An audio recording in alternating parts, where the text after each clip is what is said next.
हायकोर्टाला पत्र लिहून 38 कोटी खेचून आणणारा गाव। आजच्या खास रिपोर्ट मध्ये घेऊन आलो आहोत गडचिरोली जिल्ह्याच्या वेंगनूर ग्रामपंचायतीची एक आगळी वेगळी यशोगाथा, जिथे आदिवासी लोकांनी न्यायालयीन लढ्यातून गावाच्या विकासासाठी तब्बल 38 कोटींचा निधी खेचून आणलाय। त्यांच्या या निर्णयामुळे गावाच्या जीवनात आता बदल घडून येत आहे। थेट वेंगनूर गावातून गावकऱ्यांची प्रत्यक्ष भेट घेऊन त्यांच्या प्रेरणादायी संघर्षाची कथा आम्ही तुमच्या समोर मांडणार आहोत।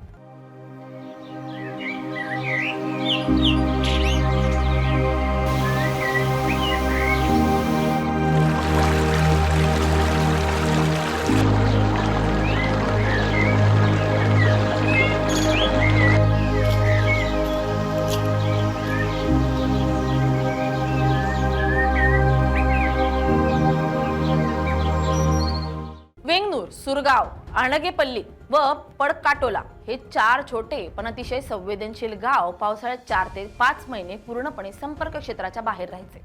गावाचा सर्वात मोठा प्रश्न म्हणजे पक्के रस्ते नाही, नदी नाल्यावर पूल नाही, नेटवर्क नाही, गावात आरोग्याच्या सुविधा नाही, एवढंच काय तर वीज असून देखील नसल्यासारखी स्थिती। विशेष म्हणजे पावसाळ्यात या गावांना लगतच्या कन्नमवार जलाशयातील पाण्याचा वेढा।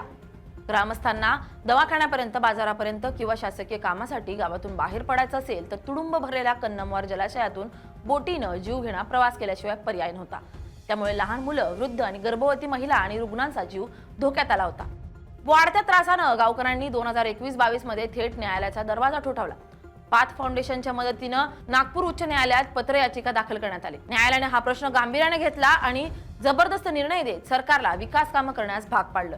लगेच खडबडून जागा झालेल्या प्रशासनानं गावातील विकास कामांचा आराखडा तयार केला आणि शासनाने तब्बल 38 कोटी रुपयांचा निधी दिला। या निधीमुळे काय काय बदल होत आहेत आणि या लढ्यामागील माणसं कोण, आम्ही थेट वेंगनूरला जाऊन सरपंच आणि त्या याचिकेमागील वकील यांची भेट घेतली। पाहूयात त्यांच्या मनोगतातील काही खास क्षण। मी सध्या गडचिरोली जिल्ह्यातील आदिवासी बहुल व अतिदुर्गम वेंगनूर या गावात आहे। या गावाची ओळख म्हणजे गावकऱ्यांनी स्वतः न्यायालयीन लढा लढून तब्बल 38 कोटींची निधी शासनाकडून खेचून आणलेला आहे। आता गावात विकासात्मक कामे सुरू आहे। मात्र ही परिस्थिती गावकऱ्यावर का ओढवली याबाबत आपण येथील सरपंचकडून जाणून घेऊया। नरेश कांदो येथील सरपंच आहेत, ज्यांनी वारंवार शासनाकडे निवेदन दिल्यावरही शासनाने या गावाकडे दुर्लक्ष केले होते। काय सांगशील मित्रा, कशा प्रकारे तुमच्या या न्यायालयीन लढ्यात वेंगनूर ग्रामपंचायत अंतर्गत येणाऱ्या गावांनी प्रयत्न केला, काय अडचण होती तुम्ही? या ग्रामपंचायतमध्ये 4 गावं येतात। 4 गावांची समस्या अशा होते की जहाला आम्हाला रस्ता नव्हता। जवळच एक रेगडी गाव आहे, त्या ठिकाणी दिना नदी आहे। त्या दिना नदीच्या पाणी साठल्यामुळे आम्हाला जाणं येण्यासाठी डोंग्यांना प्रवास करावा लागत होता। जीव धोक्यात टाकून गरोदर माता म्हणा, आरोग्य म्हणा, शिक्षणासाठी या गोष्टी आपल्याला अडचणी आल्या। त्यासाठी आम्हाला कोर्टात जावं लागलं। एकूणच अनेक समस्या होत्या। कन्नमवार जलाशयाचा पाण्याचा या 4ही गावांना वेढा असायचा। पावसाळ्यात जवळपास 4 ते 5 महिने ही 4 गावे संपर्क क्षेत्राच्या बाहेर जायचं। अनेक अडचणींचा सामना करून शासनाकडे निवेदन दिल्यावरही शासनाने दुर्लक्ष केल्यावर गावकऱ्यांनी न्यायालयीन लढा लढून निधी खेचून आणला। लढा लढण्यासाठी याच भागातील एक तरुण ॲडव्होकेट मोदी रामटेके यांनी गावकऱ्यांना मदत केलेली आहे। काय त्यांची समस्या होती, कशा प्रकारे ते गावाची समस्या सोडवली, आपण या त्यांच्याकडून जाणून घेऊया। मोदी भाऊ, काय सांगाल, काय समस्या होती, कधीपासून न्यायालयीन लढा सुरू केले आणि आज काय परिस्थिती आहे? नक्कीच, म्हणजे एकंदरीतच आपण जर विचार करण्याचा प्रयत्न केला तर रस्ता नसणे किंवा पूल नसणे हा खरं तर सामाजिक न्यायाचा प्रश्न आहे, मूलभूत अधिकाराचा प्रश्न आहे। आणि या मूलभूत अधिकाराच्या प्रश्नापासून, एक सन्मानपूर्वक जीवन जगण्याच्या प्रश्नापासून वेंगनूर भागातील जे काही इतर गावं आहेत या ग्रामपंचायत अंतर्गत येणारे, हे त्याच्यापासून वंचित होते। म्हणजे एकीकडे आपण बघतो की भारतीय संविधान असं सांगतं की प्रत्येक व्यक्तीला सन्मानपूर्वक जीवन जगण्याचा अधिकार आहे।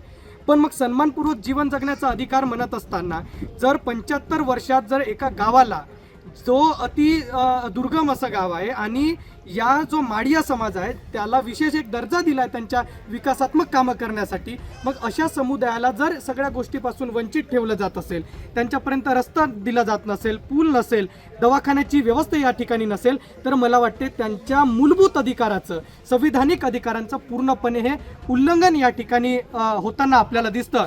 म्हणून ही जी काही समस्या होती ती समस्या समजून घेण्याचा आम्ही प्रयत्न केला आणि कुठलाही मसिहा नव्हे तर मित्रत्वाच्या नात्याने आम्ही या गावकऱ्यांशी आम्ही संवाद साधला आणि यांची एकंदरीत समस्या समजून घेण्याचा आम्ही प्रयत्न केला आणि यांचा जो लढा होता त्यालाच आम्ही कायदेशीर मार्गाने पुढे नेण्याचा प्रयत्न केला. आपण एकीकडे बघतो की न्यायव्यवस्थेपर्यंत सगळ्यांना पोहोचण्याचा अधिकार आहे. संविधानातील कलम 32 असेल, 226 असेल, याच्या माध्यमातून प्रत्येक व्यक्ती सर्वोच्च न्यायालय, उच्च न्यायालयापर्यंत जाऊ शकतो. पण आज माडिया समाजाची अशी परिस्थिती आहे की जो उच्च न्यायालयापर्यंत किंवा सर्वोच्च न्यायालयापर्यंत जाऊ शकेल. आम्हीच केलेला एक सर्वेक्षण असं सांगतो की माडिया समाजातले 50% जवळपास लोक यांनी अजून जिल्ह्याचे ठिकाण सुद्धा बघितले नाही. तर मग आपण नागपूरमध्ये जाऊन स्वतःच्या न्यायालयीन लढाई कशी लढतील हा एक प्रश्न या ठिकाणी उद्भवला.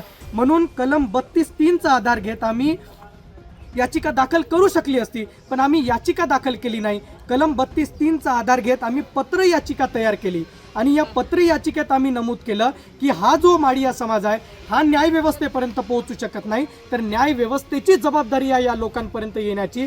म्हणून आम्ही ही पत्र याचिका तयार केली. ज्या ज्या गरोदर महिलांचे या ठिकाणी प्रश्न झाले त्यांचे ॲफिडेव्हिट तयार केले आणि ही पत्र याचिका आम्ही फक्त पोस्टाच्या माध्यमातून न्यायालयापर्यंत पाठवली. त्याची दखल न्यायव्यवस्थेने घेतली. माननीय उच्च न्यायालयाच्या नागपूर खंडपीठाने ही याची दखल घेतली. जवळपास 2 वर्ष ही केस चालली.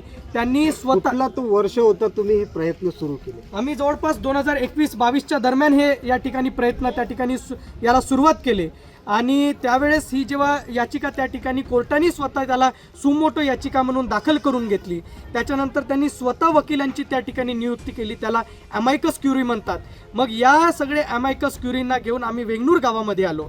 त्यांना प्रत्यक्ष या गावातले प्रश्न काय हे समजावून सांगण्याचा आम्ही प्रयत्न केला आणि हा जो एकंदरीतच 2 वर्षाचा न्यायालयीन लढा होता तिथं आम्ही प्रामुख्याने न्यायालयासमोर सांगण्याचा प्रयत्न केला की रस्ता नाही, पूल नाही, अनेक मूलभूत अधिकाराचे प्रश्न या ठिकाणी निर्माण होतात आणि सकारात्मकतेने या प्रश्नाकडे पाहून न्यायालयाने सांगितलं की एक जरी व्यक्ती असेल तरी त्याच्या मूलभूत अधिकारांचे संरक्षण होणं हे संविधानाला अपेक्षित आहे. म्हणून या गावात तुम्ही लोकसंख्या कमी आहे म्हणून आम्ही रस्ते बांधणार नाही, लोकसंख्या कमी आहे म्हणून दवाखाने बांधणार नाही, असे कुठलेही बंधनं न लागता त्यांच्यासाठी पूर्ण मूलभूत सुविधा उपलब्ध करून द्या असे निर्देश त्यांनी व्यवस्थेने दिले. बाकायदा पहिल्यांदा असं झालं की कलेक्टरला स्वतः न्यायालयात हजर राहण्यासाठी आदेश उच्च न्यायालयाने काढले, कारण की शासनाच्या माध्यमातून इथे दिरंगाई होती. प्रत्यक्ष कलेक्टरांना या गावात येण्यासाठी ही आमची न्यायालयीन लढाई त्यांना भाग पाडली आणि त्याच्यानंतर या गावामध्ये रस्ता आणि पूल बांधण्यासाठी जवळपास तब्बल 38 कोटी मंजूर झाले आणि 38 कोटी म्हणजे ज्या गावात येण्यासाठी आम्ही 500-600 लोकांसाठी आम्ही कशाला पूल बांधू अशी जी एकंदरीत दृष्टिकोन प्रशासकीय व्यवस्थेचा होता, आज त्या प्रशासकीय व्यवस्थेला वेंगनूर गावात येण्यासाठी तब्बल 12 पुलांची बांधणी करावी लागते. मला वाटते हे गावकऱ्यांच्या माध्यमातून जी कायदेशीर लढाई आपण पुढे नेली, मला वाटते त्याचं हे महत्त्वाचं यश आहे असं मला वाटतं. वारंवार निवेदन देऊन देखील शासनाने दुर्लक्ष केल्यावर गावकऱ्यांनी, आदिवासी बांधवांनी थेट न्यायालयात न जाता न्यायालयाला गावात बोलावून 38 कोटींची निधी प्राप्त करून घेतली आणि स्वतःच्या गावाचा विकास आता होताना आपल्याला दिसून येत आहे. विशेष म्हणजे आदिवासी बहुल आणि अतिदुर्गम आणि नक्षलग्रस्त असा या वेंगनूर अंतर्गत येणाऱ्या 3 ते 4 गावात आज विकासाचा सूर्योदय होताना दिसून येत आहे. महेश गुंडेटिवार, LS मराठी, वेंगनूर, गडचिरोली.